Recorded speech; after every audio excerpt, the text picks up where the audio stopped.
What is the root of all sin? Part 2. So the other day I made a video arguing that the root of all sin is not lust, it's not greed, it's not pride, it's not all the things that we commonly associate to the root, but rather the root of all sin is actually not trusting God.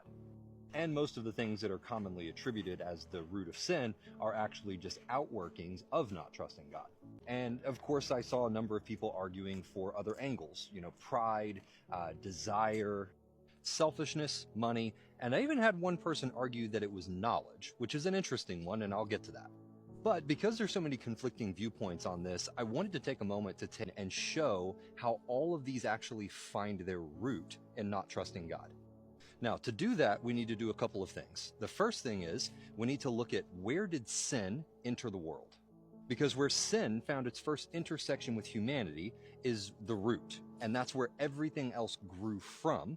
And so we need to identify the exact moment that sin and humanity came into contact with one another.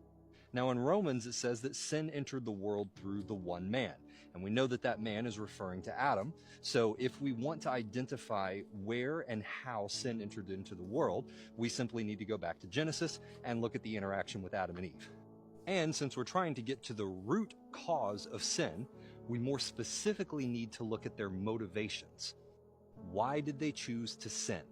Because in their motivation is where we discover the root cause of sin that was transferred to all of us through our DNA. Now, I already made the argument in my other video why I believe that them distrusting God was the motivation. So instead, let's now take each of the primary motivators that everybody brought up: money, pride, selfishness, desire, and knowledge, and let's evaluate whether or not those actually make sense in the context of Adam and Eve, and whether it's possible for those things to precede sin, or whether those things are an outcome of sin. So let's start with money, because this is honestly the easiest one. Saw a number of people quoted that the root of all evil is the love of money. Now, there are a number of ways that we could chop this one up, but I think the simplest way to look at it is that money didn't exist in the Garden of Eden. And even if you wanted to take the position that when he says money, he's actually talking about the spirit of mammon, which is a whole other issue regarding provision, that wouldn't make sense in that environment either, because they were already fully provided for in every possible way. And as far as we know, the spirit of mammon was not in the garden or active in the garden in any way, because sin had not yet entered the world. And lastly, by definition, evil is actually an outcome of sin, because sin is lawlessness and evil is the result of lawlessness. And since we know that the result can't precede the cause, this wouldn't work in this context outside of all the other things that I just mentioned. So next, let's look at pride, because I think pride probably has the strongest argument outside of maybe desire. Now, the reason that pride has such a compelling case is because much of what we read in Scripture seems to indicate that Satan's fall was due to pride. And so you could infer that pride at least existed in the world, because Satan was in the world and had fallen at that point in time as a result of pride. So to unpack this, we first need to define pride. What is pride? By definition, if we're using a biblical definition, pride is basically a haughty attitude or a perspective of oneself as being superior to others, which could also include God. And the difference between pride and truth is that pride is an overinflated view of yourself, whereas truth is an accurate view. So when God says that I am above all things, I am the single source of good, I am the greatest of all things, that's not pride speaking, that's just a statement of fact. In the same way, when Satan says, I know better than God, and God says, no, you're wrong, I know better than you, in that situation, if both parties were on equal footing, then you would say both parties are in their egos. But because God is who he is, and Satan is something that's been created, then in that moment, Satan is asserting an inflated view of himself, whereas God is stating a fact about himself. So the question becomes, is there anything in Scripture that seems to indicate that Adam and Eve had an inflated view of themselves or desired to have a conflated view of themselves? And I would say, based on the environment and the circumstances and what we know, that they were naked and unafraid, that they walked with the Lord on a regular basis, all of those things would suggest to me that pride was not an issue. If anything, they were naive, incredibly naive. But let's run with the assumption that maybe pride was there. Maybe, Adam was feeling a way about being less than God and, felt like he needed to somehow be at God's level. So let's just assume that motivation or that seed was already there. The issue is that it can't be the root of sin, because Adam never acted on it until something very specific happened. Because remember, we said that it is the root cause. Okay, that means that it has to be the primary root catalyzing factor that caused sin to enter into the world. And we know that Adam and Eve walked with God for a period of time before ever eating of the fruit, and there was a very distinct moment that triggered them actually eating the fruit. And it wasn't pride. In fact, we know that it wasn't pride because it's very explicitly laid out in Scripture. It was the moment that Satan accused God of lying, and they didn't have an answer for it. Another way you could say this is, at the very moment that Satan destabilized Adam and Eve's trust in God, whatever motives they had that might have led them to eat the fruit, leading up to that moment, it was only when Satan destabilized their confidence that God was being honest and truthful with them that they chose to eat the fruit. And so while pride is a compelling option, I still think it fails the test, because up to that moment, there's nothing in Scripture that seems to indicate that there would have been a reason to have pride or anything to have pride in. And instead, it was the moment that trust was destabilized that actually triggered them entering into sin. And so even if pride was a factor, which I certainly think is possible, it definitely can't be the cause or the root cause, because if it had been, they wouldn't have required the destabilization of trust to act on it. Now, before I move on from this, there is one other angle that you could take here, and you could say, well, Satan didn't need to go through a destabilization of trust in God in order to come to the pride that caused him to fall, and so therefore that argument breaks. There's just one problem with that argument.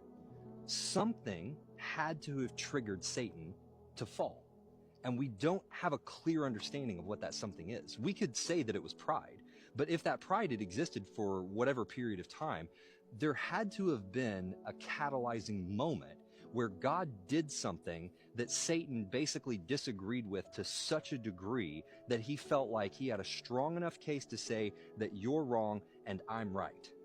Basically, even if the pride existed, there had to be a moment where Satan crossed over the threshold of having the belief to then actually acting on it. And that rebellion, that act of rebellion, was triggered by something. And just in case there's any lingering doubts, I would also make the argument that the angels have a completely different basis of relationship with God than humans, because the angels were made as servants. And so the relationship with God is not a relationship of trust. They don't have to trust God. The expectation is that they serve God, they follow God, they obey God, because that is what servants are expected to do. Whereas the relationship with humans is a trust-based relationship. God's expectation is that we come to trust him. And so because of the difference in relational basis, I think that also is a contributing factor here that we have to pay attention to as well. Another way you could put it is that an angel's motivation for rebellion would be that I don't like you as a boss, whereas a human's reason for rebellion would be I don't trust you as a father or as a creator. And so even the fundamental basis of our relationship, I think, precludes pride, because in that relationship, pride would more likely come after the point that you felt that you couldn't trust the person that's supposed to take care of you, because pride then becomes a defense mechanism.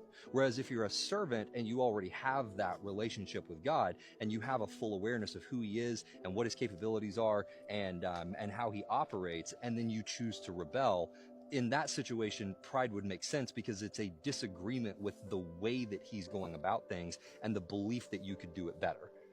I know I labored that point a little bit, but because that's one of the most compelling, I wanted to make sure that we hit it from all angles.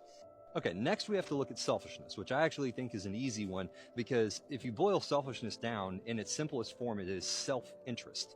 The interest of preserving or ensuring the maximum amount of self-interest that is available.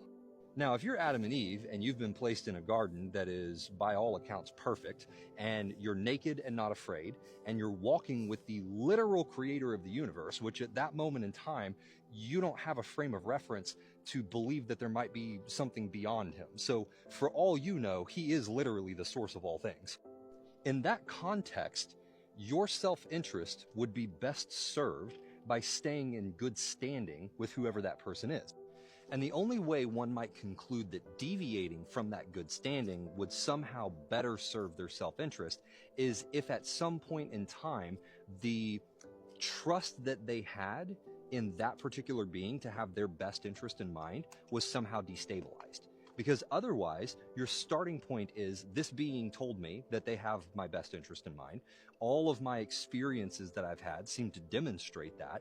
And until somebody introduces a different idea or a different way of believing, you would have no reason to come up with something else. And even if you did, considering the consequences of death, you wouldn't just act on that. Like if your trust was destabilized because you came up with some, idea in your head that maybe he's not actually telling me what's good, which like psychologically doesn't make sense, but that's okay. Let's just pretend that somehow a person comes up with this on their own with zero input anywhere in their life that would suggest otherwise. The issue you run into is that logically you still wouldn't act on that, especially given the consequences of death, unless somebody presented you with evidence. Which leads us right back to the moment of Satan destabilizing Eve's trust by saying, God is lying to you, this will actually make you like God, and then you watch Eve go through the whole process of reasoning out and creating her own evidence to support the possibility that God may be lying to her, which I covered thoroughly in the last video, so go watch that if you want that context. And that, of course, leaves us with desire and knowledge.